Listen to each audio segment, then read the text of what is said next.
What is up, YouTube? We're here today. I'm going to show you guys the HP ProBook 650G1.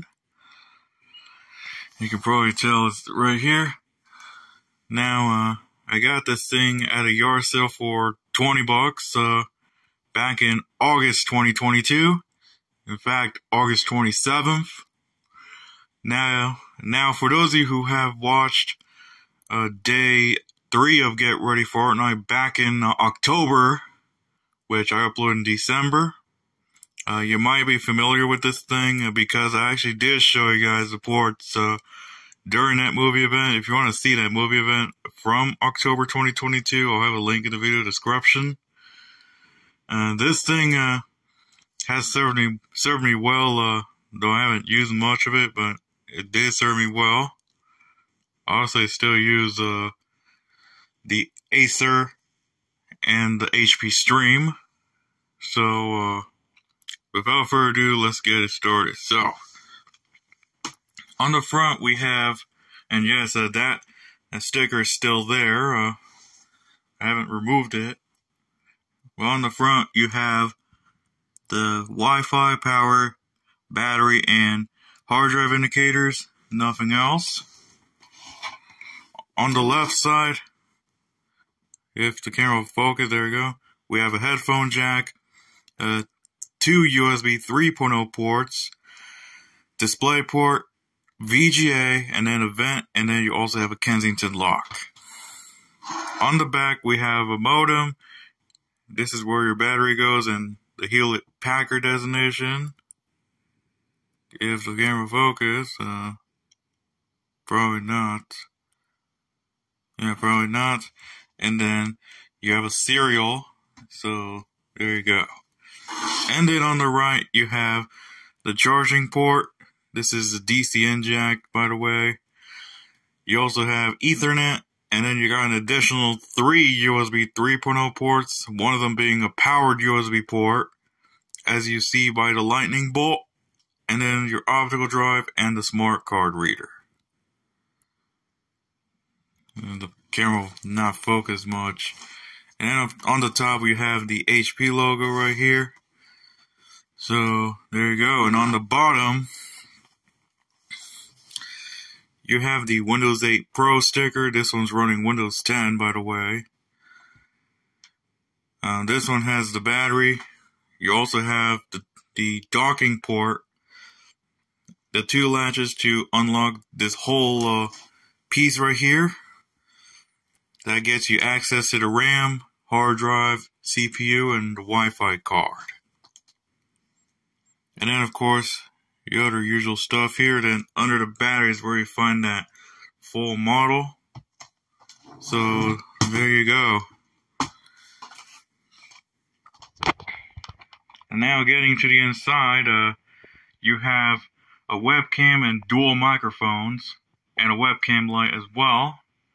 And then you got the 15.6-inch screen, I suppose, because this would be like a 2014 model.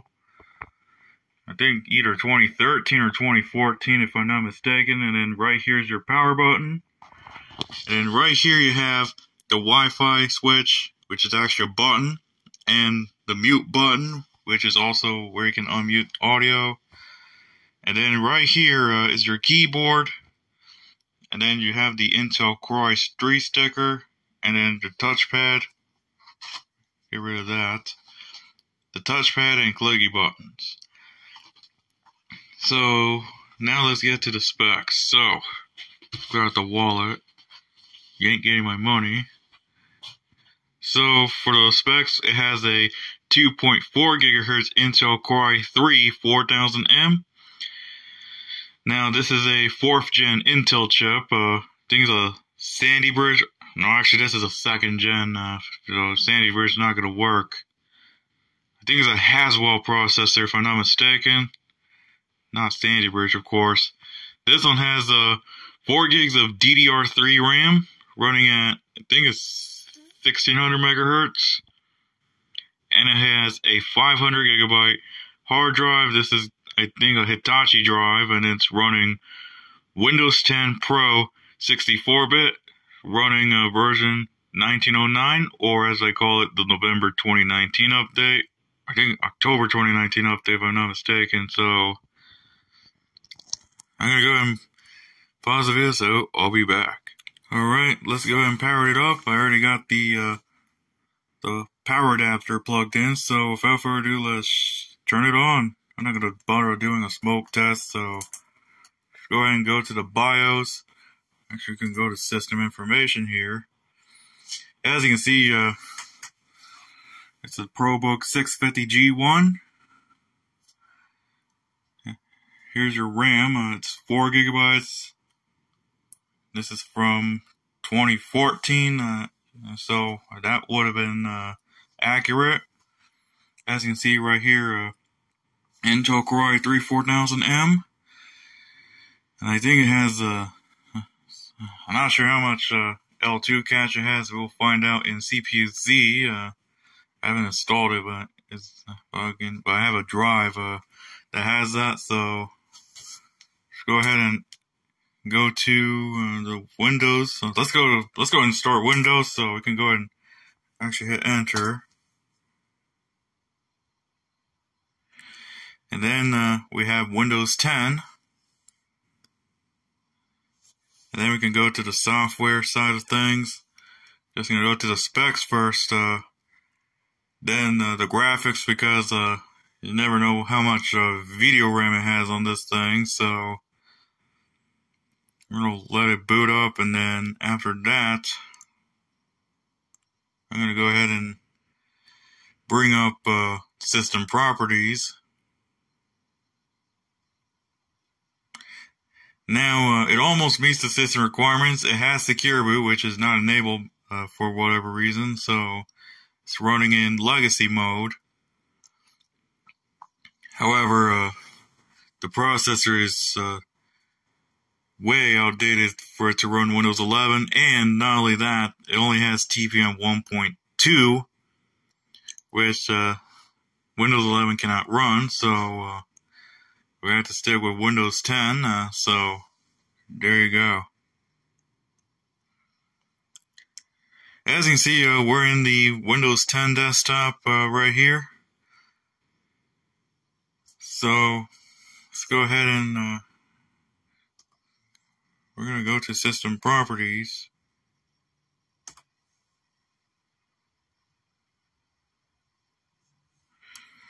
As you see, like it says, an Intel Core i3 4000M, 4 gigs of RAM, Windows 10 Pro, so there you go.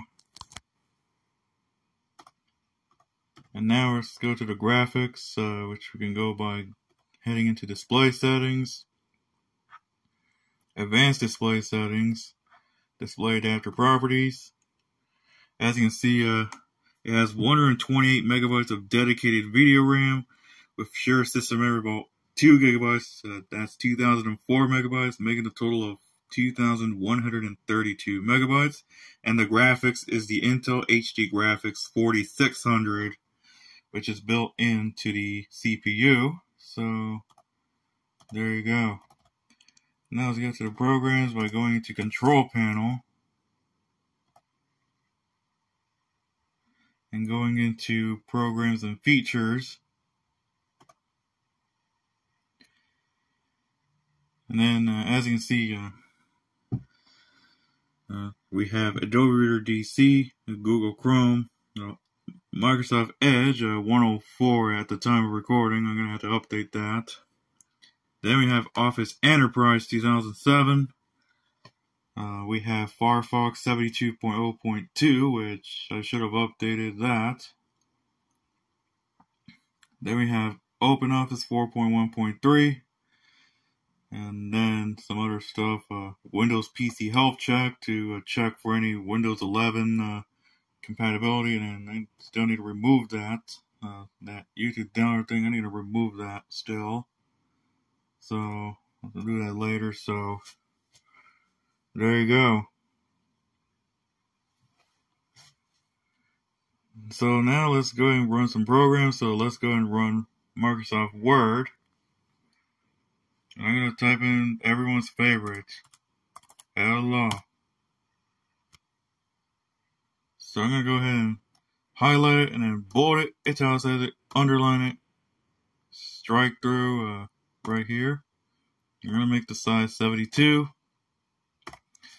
So there you have it, everyone's favorite. I'm going to go ahead and not save that document. Now let's go ahead and run Google Chrome. Because nowadays a lot of you are running Chrome or maybe Firefox if you were lucky enough watching this video in Firefox. So let's go ahead and go to About Chrome. As you can see, it's running Chrome 101. So there you go. And then I'm going to go through Microsoft Edge. Get the camera focus. There you go. This autofocus thing is crap, so yeah, as you can see, it's running Edge 104. So there you go. You're going to update that. And then the PC health check, which for those of you who don't know, is basically a PC a health check app. It's pretty much like an application where it'll check your system requirements. If you go to check now, it's going to say this PC does not currently meet the Windows 11 system requirements. You can see all those results. Secure boot is there, but it's disabled. TPM 1.2, which needs to have a 2.0 chip. The processor is not supported. Everything else is pretty much right. It even has 2 or more cores, which this one is the dual core. I think it's also hyper-threaded. Let's go to Task Manager.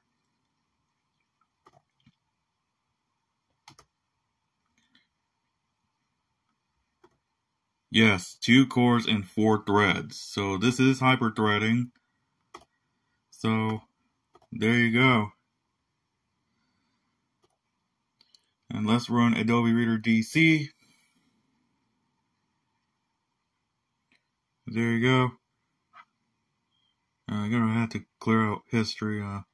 These are all my timetables and they're pretty much my files here, so I'm gonna clear history on those.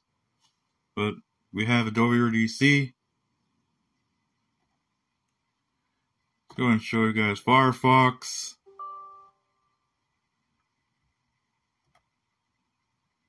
I need to update. Okay, while it's doing that, it looks like it's about to start it up right now, so.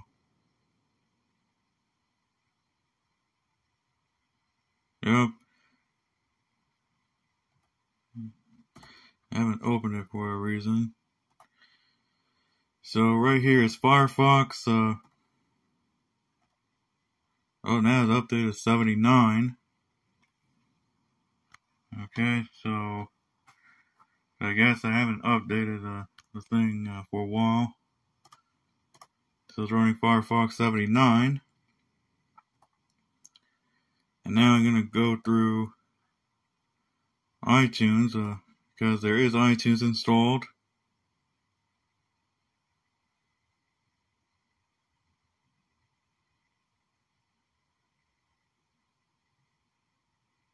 It's going to take a while to open. There we go. So there you go, iTunes 12.12.4.1. So there you go. Now any other ones?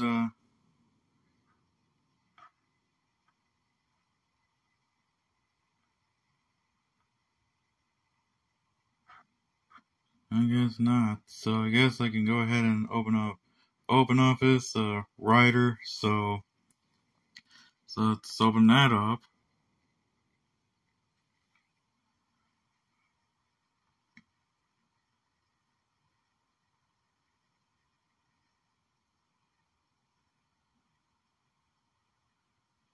Man, the camera will not. This autofocusing thing is not working out as planned. But here we go. We got OpenOffice Writer. So, there you go. And I think that's all about it for the software. Haven't showed you Paint still, so let me go ahead and open up Paint. It's gonna be in here. So here we go, Microsoft Paint. Make a curve, maybe a line. So there you go. That's the magic of Microsoft Paint.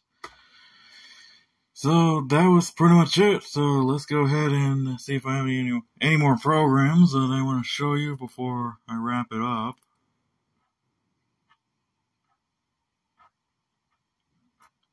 Nope, I think that's about it. So, oh, and there's one more thing I gotta show you before I go, and that is Device Manager. To see all the devices. Forgot Device Manager. Now, display, like it says, an Intel HD Graphics 4600. If the camera focus correctly. Hard drive, it's a Hitachi drive. And then right here for modem, it's a Jerry Systems HDA modem. Network, this one has the Broadcom Wi-Fi adapter. And also, I think this is the Ethernet. The Wi-Fi's, yeah, this is Wi-Fi, this is Ethernet. It's an Intel one, it's the IT17V. And then processors, like I said, is the Intel Core i3 4000M, running at 2.4 gigahertz. We have TPM 1.2, and then for the sound, it's pretty much a Realtek. It still has my Motorola Moto E5 Cruise drivers, which I need to unpair that. And that's pretty much it. And the optical drive is an actual HP optical drive, which is kind of nice. And the Bluetooth adapter is pretty much just a regular Bluetooth adapter. So there you have it. So now let's get to the conclusion.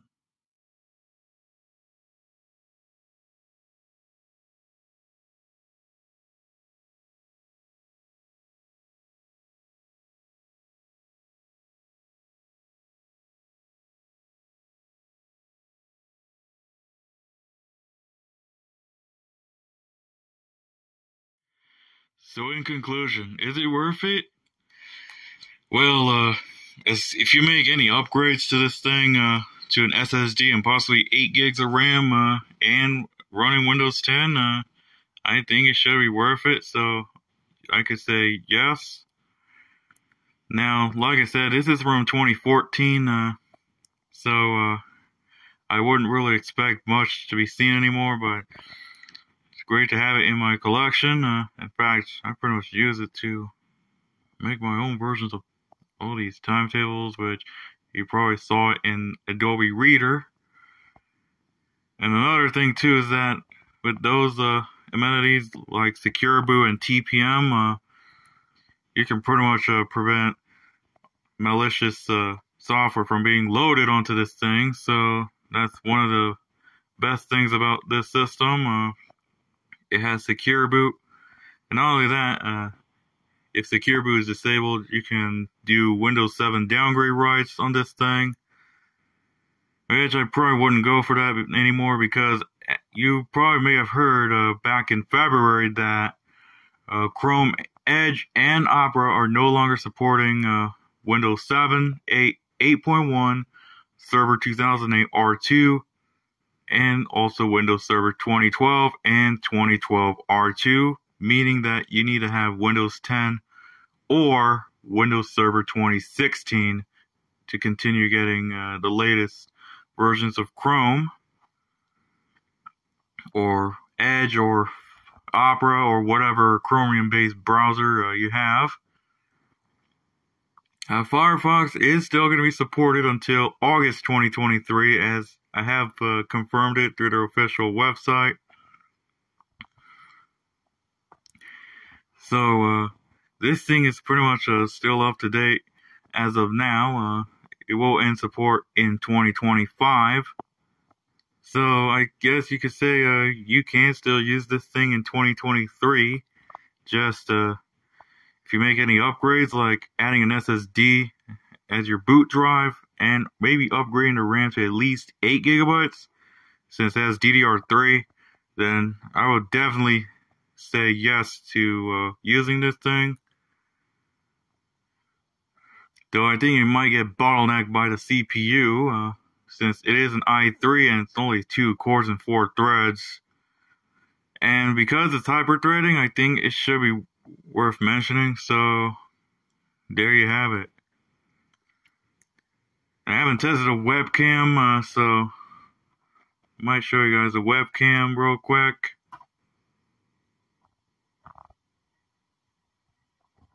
As you can see, there's me. Hello, people. And you might see the Motorola Moto G Power right here, which, yes, this is the first tech video I'm filming with this type of phone. The camera quality is kind of terrible these days, so don't expect the quality to be great on this thing. It is 720p anyway, so there you go. So that's pretty much it for what I got with the HP ProBook 650G1. There are other generations like this. You have the G2, the G3, all the way up to at least the G8. So you got several generations of this model as well, which is nice. So there you have it. So thank you guys for watching. Please be sure to hit the subscribe button. Also follow me on Twitter at RubenAparicio17. Also follow me on Instagram, Ruben the Transit Fan. So that was the review of the HP ProBook 650G1. So I'll see you next time.